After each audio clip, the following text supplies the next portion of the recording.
안녕하세요. 대것중학교 3학년 학생 여러분, 과학쌤 주혜슬입니다. 우리는 지금 과학 시간에 대단원 2단원 기권과 날씨에 대해서 나가고 있죠. 그 중에서도 지난 시간에는 중단원 2단원에 들어왔고요. 2단원 내용은 이렇게 있다고 했는데 지난 시간에는 이 내용을 배웠고 이 내용은 선생님이 다음 시간에 나갈 거예요. 그래서 이번 시간 나갈 내용은 여러분이 강의 제목에서도 봤다시피 구름은 어떻게 만들어지고 누군가 비는 어떻게 내리는가에 대해서 배워보도록 하겠습니다. 소단원의 제목을 보면 구름과 비는 어떻게 생길까? 라고 묻고 있죠. 이 내용을 배우기 전에 여러분이 지난 시간 배운 내용을 알고 있어야 돼요. 그래서 선생님이랑 복습 먼저 하고 시작해 볼게요. 자, 여기에는 물이 담겨 있는 비커가 큰 수조로 덮여 있는 공간 속에 있습니다.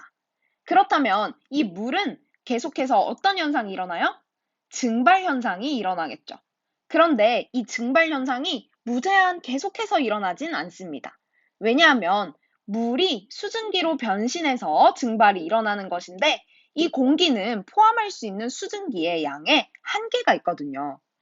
이 공기가 포함할 수 있는 최대한의 수증기량을 우리는 포화 수증기량이라고 하죠. 그리고 이 최대한의 양만큼 수증기를 포함하고 있다라고 하면 이 공기는 포화 상태에 있다라고 얘기를 한답니다. 포화 수증기량은요, 이 공기의 온도가 어떠냐에 따라서 이 양 자체가 달라지는데 그것을 곡선으로 나타내면 이렇게 나타낼 수가 있습니다. 가로축은 공기의 온도, 기온이고요. 세로축은 수증기량입니다. 수증기량의 단위는 기억나나요?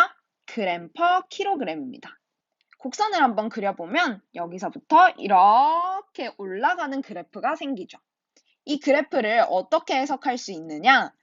기온이 높으면 높을수록 이 공기가 포함할 수 있는 수증기량도 그만큼 많아지는 거죠.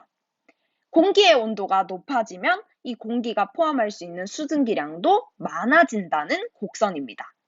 그리고 이때 공기의 상태를 표시를 해볼게요. 만약에 이 정도 온도에 있는 공기가 수증기량을 이 정도 포함하고 있다라고 하면 점을 어디에 찍을 수 있냐? 여기에 찍을 수 있고요.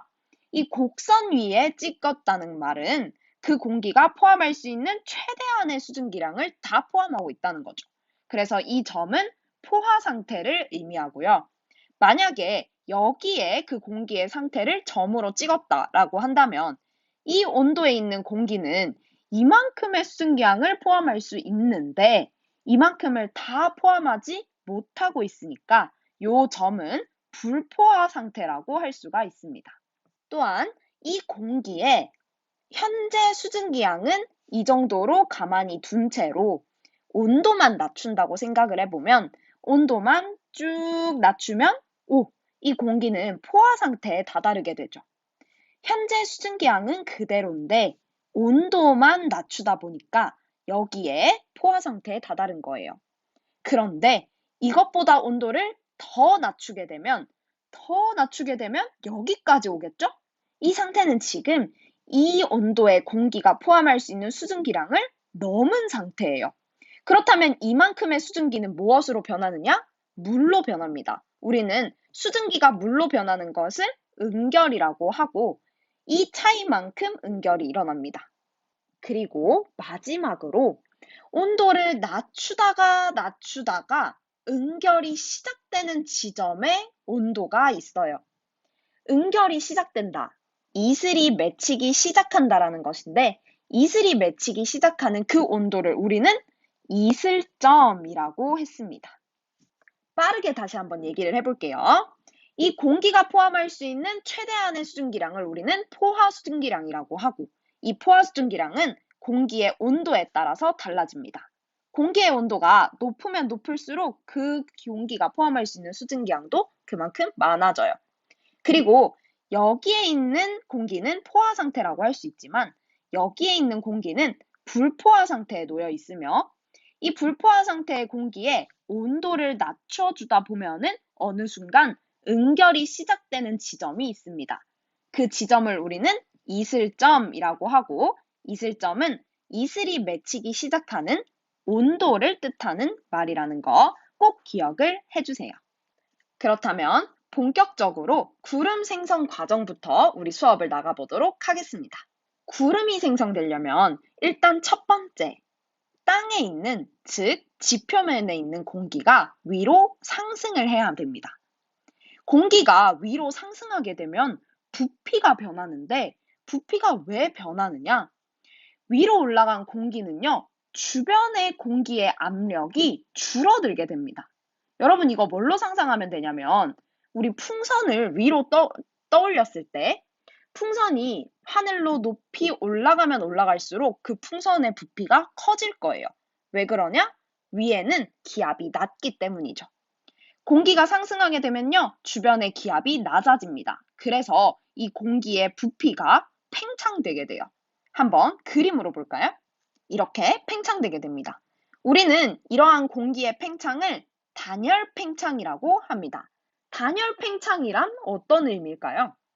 잠깐 여러분이 단열 변화라는 개념을 알고 있어야 되는데 단열 변화란 이렇게 공기 덩어리가 상승하거나 하강해서 주변의 압력이 달라지면 그 부피가 변하는 것을 의미합니다. 이때 중요한 것은 공기가 외부와 열을 주고받지 않으면서 부피가 변하는 현상을 우리는 단열 변화라고 해요.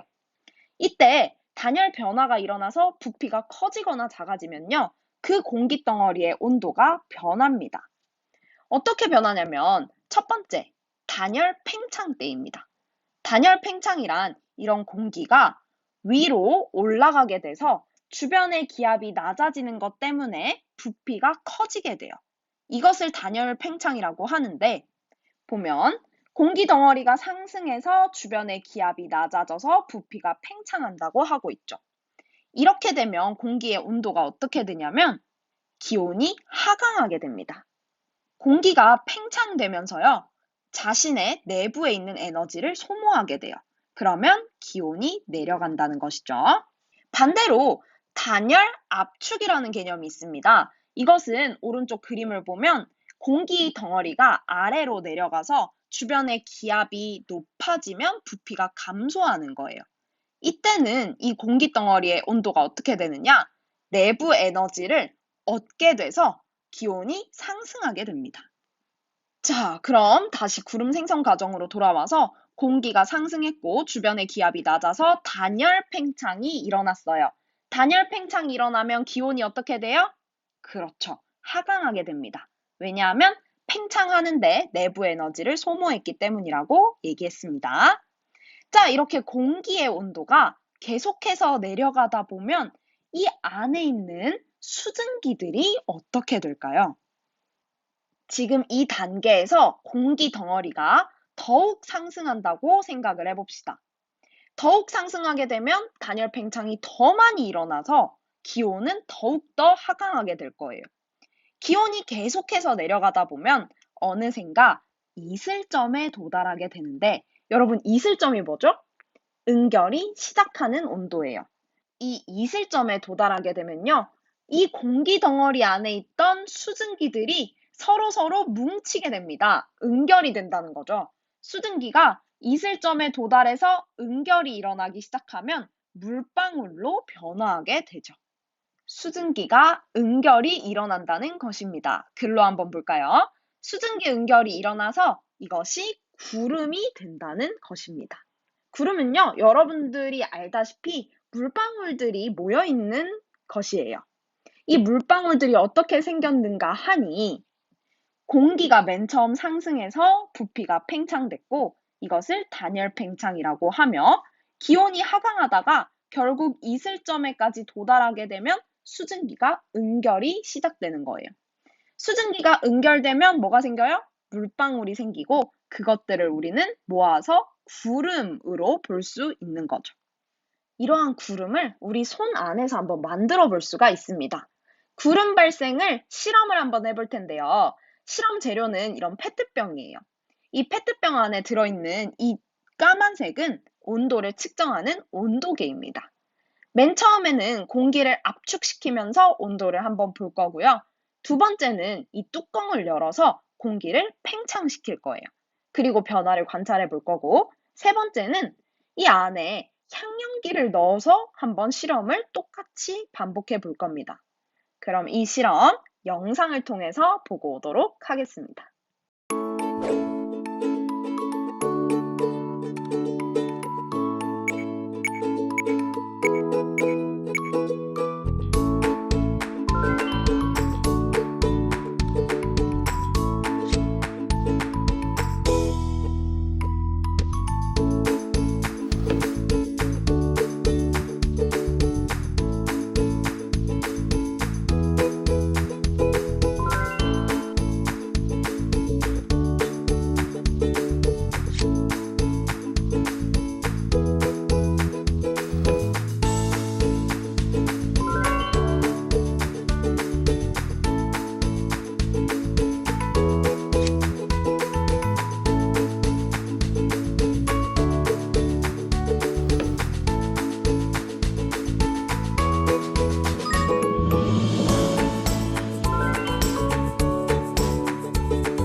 첫 번째, 공기를 압축시켰었죠. 이것을 우리는 단열 압축이라고 할 수 있고, 두 번째, 이 뚜껑을 열어서 공기를 팽창시켰어요. 이것을 우리는 단열 팽창이라고 할 수 있고요. 뿌옇게 흐려지는 변화를 볼 수 있었을 겁니다.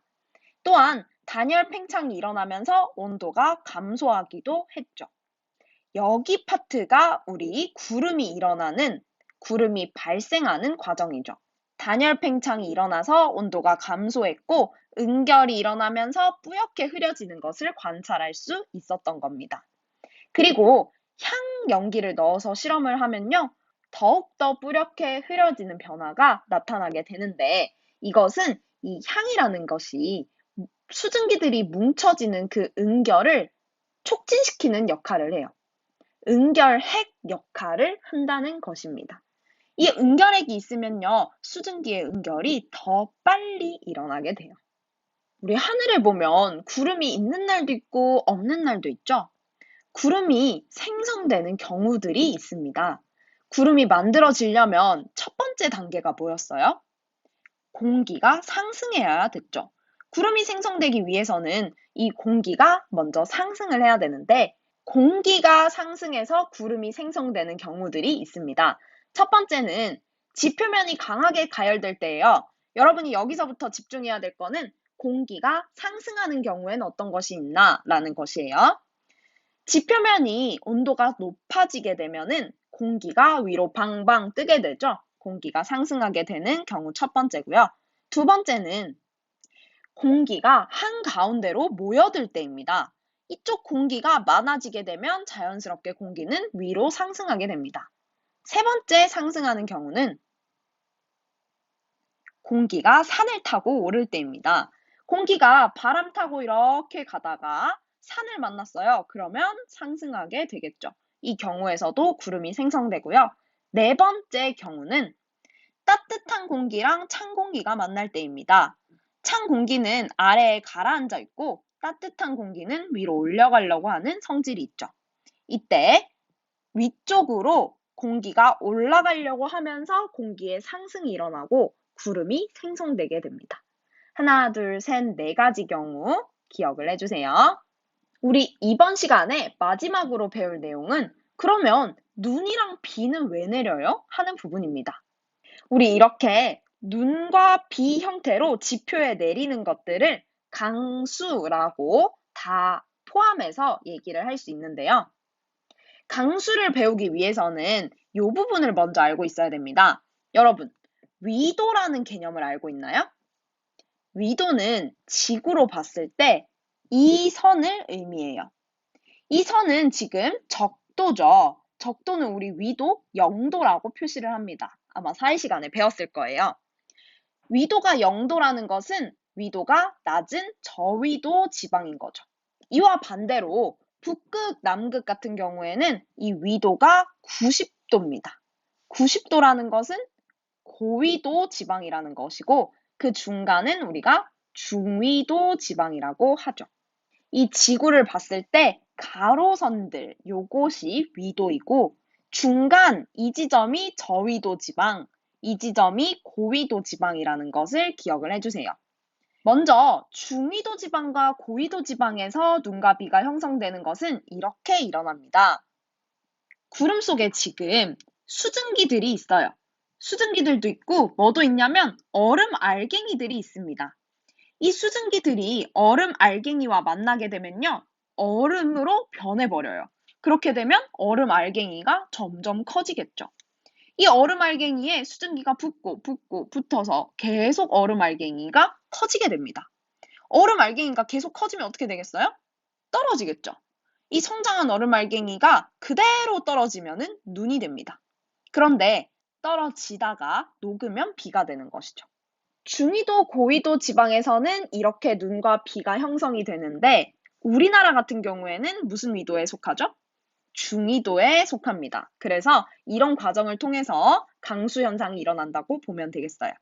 그런데 태양 에너지를 비교적 더 많이 받는 저위도 지방에서는 조금 이 현상이 일어나는 이유가 다릅니다. 저위도 지방, 그러니까 적도, 0도 부근의 지방에서는요. 구름 속에 물방울들이 있어요. 이 물방울들, 작은 물방울들이 합쳐지고 합쳐져서 큰 물방울이 생기게 됩니다.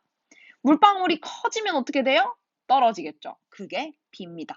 작은 물방울들이 서로 합쳐지고요. 이게 큰 물방울이 되고 떨어지면 비가 되는 것이죠. 굉장히 쉽죠? 다시 만화로 정리를 해볼게요. 중위도, 고위도 지방에서는 이 빙정, 얼음 알갱이들이 있는데 수증기한테 나랑 지상으로 놀러 가자 라고 꼬시고 있죠? 이 얼음 알갱이에 수증기들이 이렇게 달라붙어서 커진 얼음 알갱이가 떨어지면서 눈과 비가 형성되게 되죠. 저위도 지방은 조금 다릅니다. 저위도 지방에는 태양 에너지를 많이 받는 곳이니까 얼음 알갱이가 비교적 적어요. 대신에 작은 물방울들이 구름을 이루고 있는데 이것들이 합쳐져서 큰 물방울이 되고 이것이 떨어지면 비가 되는 것이죠. 여기까지 오늘 구름과 비는 어떻게 생길까 내용 끝입니다. 오늘 배운 내용 중에 가장 중요한 내용은 구름이 생성되는 과정이에요. 구름은 다시 한번 정리하면 공기가 상승되면 단열 팽창이 일어나서 기온이 떨어집니다. 기온이 떨어지다가 이슬점에 도달하면 수증기가 응결되고 이 응결된 수증기들이 뭉쳐져서 구름으로 보이는 것이죠. 여기서부터 여기까지의 구름 생성 과정을 여러분이 기억을 해주고 배움일기로 적어서 오늘 네이버 폼으로 제출하면 되겠습니다. 배움일기에는 구름의 생성 과정과 눈과 비가 내리는 과정 그림으로 꼭 표현이 되어 있어야 합니다.